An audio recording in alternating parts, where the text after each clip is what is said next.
ওঙ্কার বাংলা ডিজিটালে আজকের আবহাওয়ার খবর নিয়ে আমি সহেলি। সোমবারের পর মঙ্গলবারও দক্ষিণবঙ্গ জুড়ে ভারী বৃষ্টির পূর্বাভাস জারি করা হয়েছে আলিপুর আবহাওয়া দপ্তরের পক্ষ থেকে।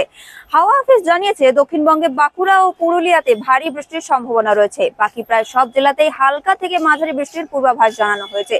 সব জেলাতেই ঘন্টায় 30 থেকে 40 কিমি বেগে দমকা ঝোড়ো হাওয়া বইতে পারে। পাশাপাশি জারি করা হয়েছে হলুদ সতর্কতা। অন্যদিকে মঙ্গলবার ভারী থেকে অতি ভারী বৃষ্টির কমলা সতর্কতা জারি রয়েছে জলপাইগুড়ি ও আলিপুরদুয়ারে। জারি করা হয়েছে হলুদ সতর্কতাও।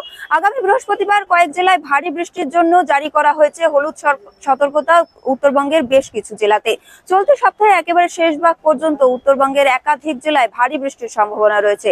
মঙ্গলবার সকাল থেকেই কলকাতার আকাশ মেঘলা। আগামী কয়েকদিনের শহর জুড়ে বিক্ষিপ্তভাবে বৃষ্টিপাতের পূর্বাভাস জারি করেছে আবহাওয়া দপ্তর।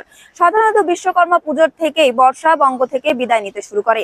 আগামী কয়েকদিন রাজ্যের উত্তর ও দক্ষিণের একাধিক জেলায় বৃষ্টিপাত হবে বলে পূর্বাভাস আলিপুর আবহাওয়া দপ্তরের।